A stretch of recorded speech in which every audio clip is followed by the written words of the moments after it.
Hello! We're at Quinto Market. Dito kami bumaba. Ang binayaran namin was Taytay going to Isitan Recto. But we decided to get off here na lang. Dito pala dumadaan yung G-Liner.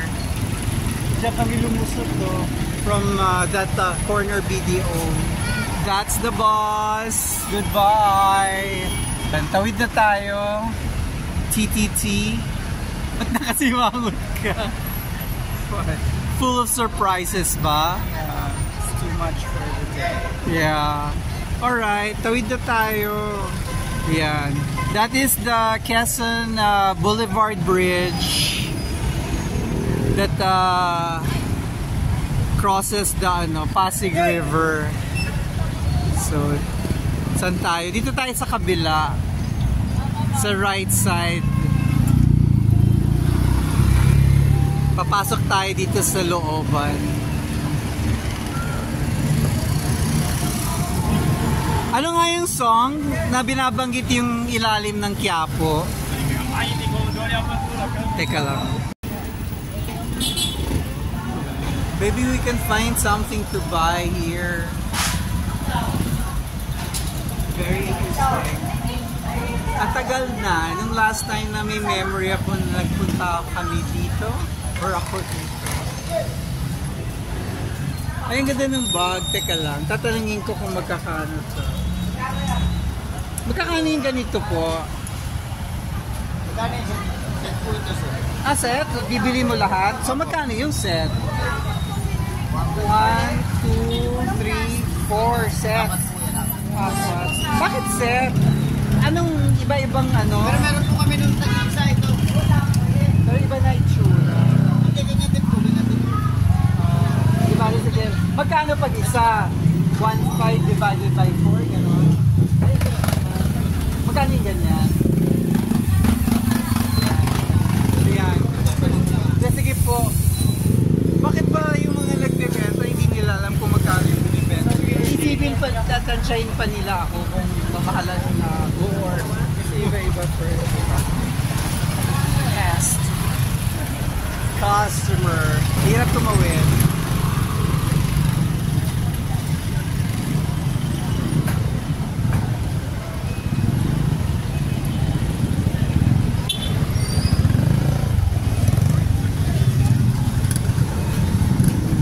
Do you wanna go to Quiapo?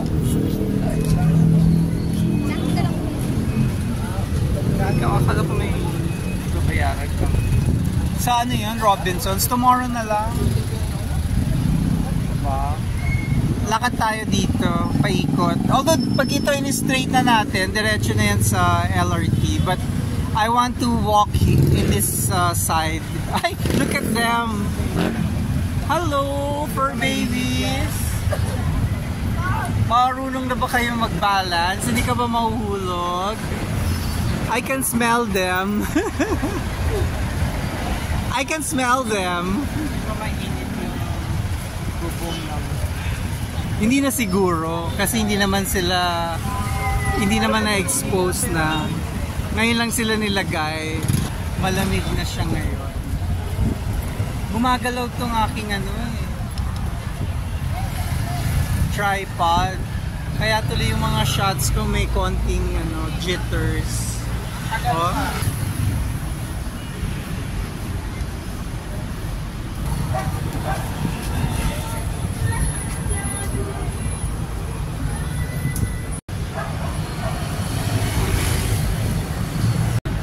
Nalala ko tuloy yung kantang My Police, My Police sa ilalim ng tulay. My police, my police, my police, my police, my police sa ilalim ng tulay. Ayan, the changing landscape of Quiapo, because at the back of Quiapo Church is already a building being constructed, a very tall one. That plaza is called Plaza Miranda. Google nyo na lang. Maraming historical events ang nangyari. Where is TTT?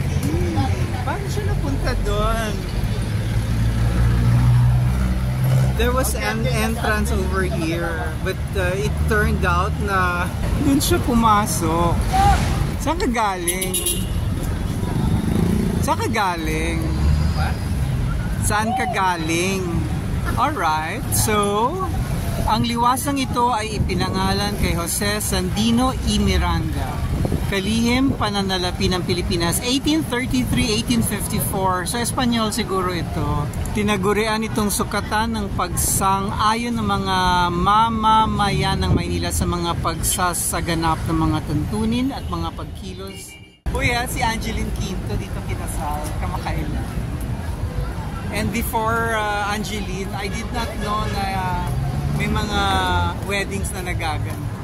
And I was reading the comments dun sa TikTok na parang last year pa yata na pwedeng magpakasal. You don't really pay anything but you donate. So donation is dependent on how generous and how financially capable you are. TTT, silipin natin sa loob kasi I don't remember being inside. Because si Elnora, when I would join her sa mga church visits niya, it's always Baclaran. Hindi siya Quiapuis. Naka-wear tayo ng shorts. We will just take a look. Parang hindi sila pinapahalagaan. At minsan na parang sa isang katrabaho, sa lahat ng nararanasan ng iyan, ano yung nagbibigay sa inyo ng dahilan para manatili sa pagtatrabaho iyan? Sabi ng isang katrabaho, wala naman po ako ibang mahanap na trabaho. May one way pala ng traffic. Yung main entrance is just entrance. Hindi siya exit. So you exit here sa Quezon Boulevard. Tara, let's go back na papuntang LRT Carriada Station. So okay naman no, na may traffic control para maging maluwag ang paglalakad ng mga tao. Doon? Ito.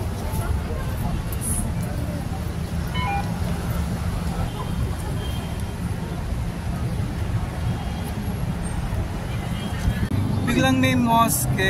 How come I did not see that before? Oh, that was the Manila City Plaza. Gosh, ngayon ko lang na alam na this building is called Manila City Plaza. So nandito yung mga people who sell images at nakaharap nila ang mga nagbebenta ng mga cellphone cases. I've never done this, but I will do it this time. I will light up a candle. Can you be my photographer? Pera.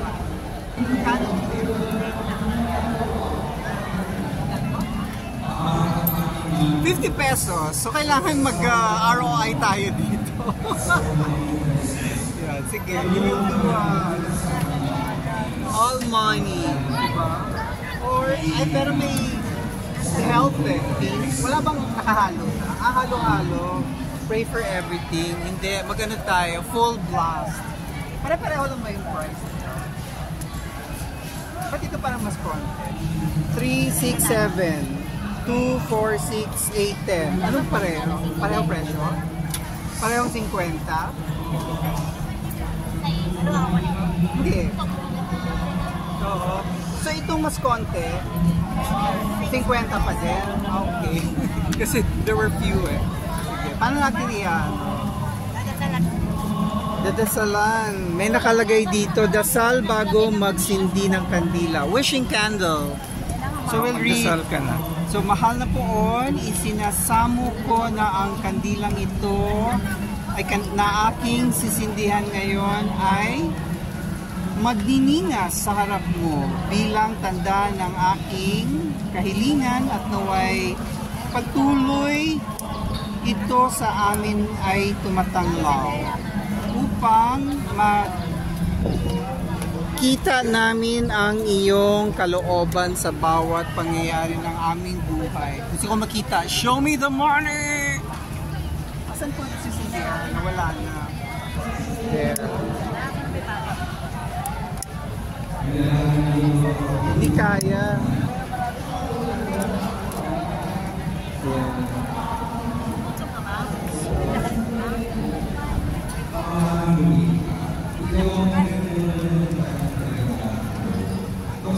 And so be it. So it shall. Ano ba yun?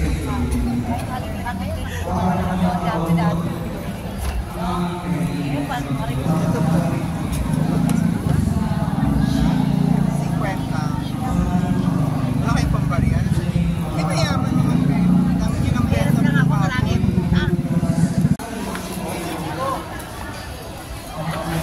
Doon ang LRT Carriedo.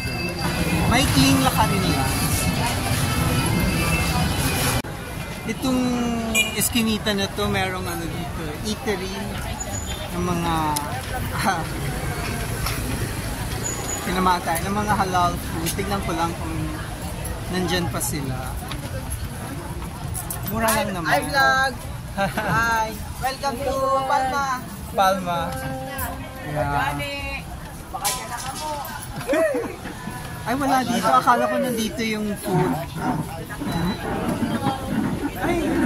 I think I made a mistake. Hindi ito yun.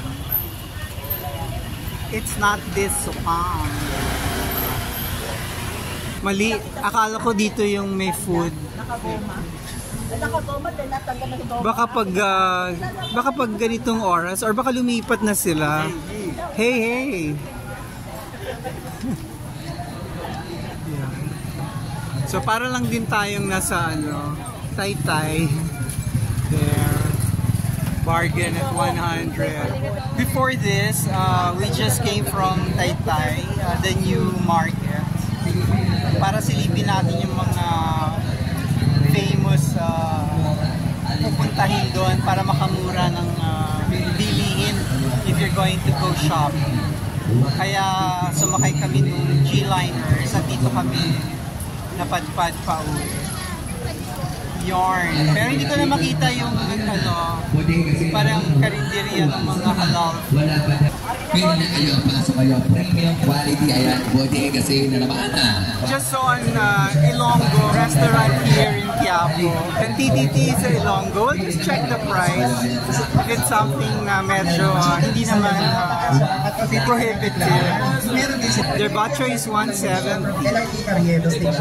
Their magos is 150. Longganisa 130.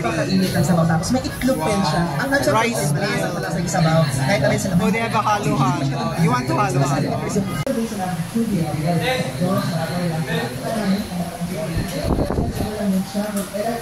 Dito tayo. Hindi lang siya aircon. What's mainit in Ilonggo? Kainit? Sobra kainit. Uy, may KBL sila. Asan yung KBL dito? Tagpila ang KBL, how? Parang po sir, 290. Ay? May sold out na sir. Sold out. Kansi sir. Pinigang na baka na bulalo.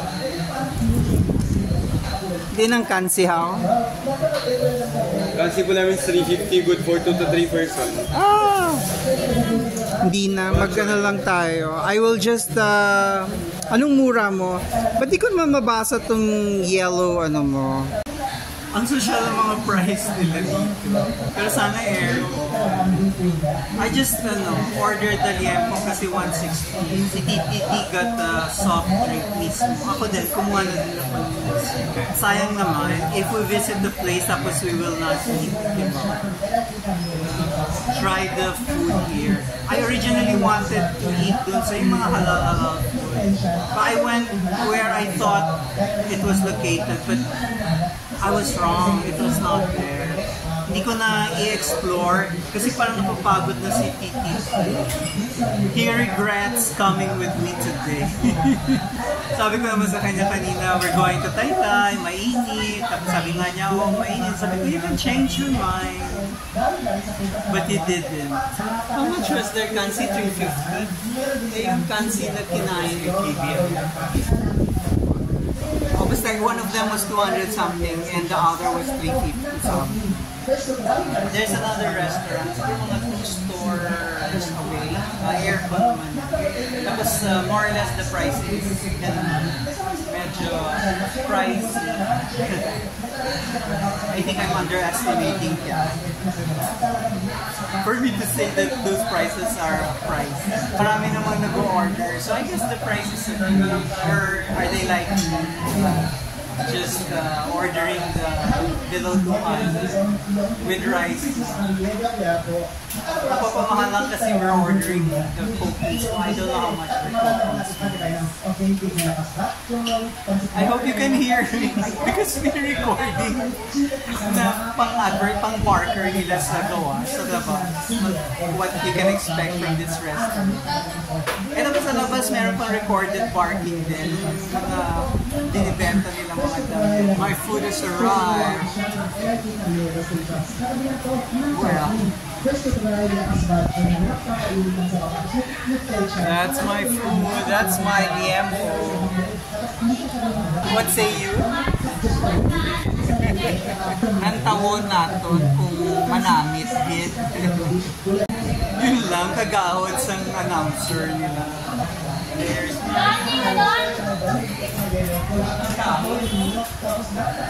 pero pa kaya yung ambiance that they want to project. Then,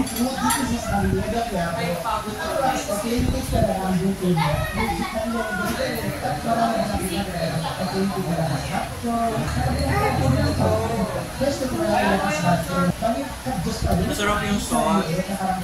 But ako kasi I don't like my sauce. Hindi mo malalasahan kung fresh. They have chicken oil.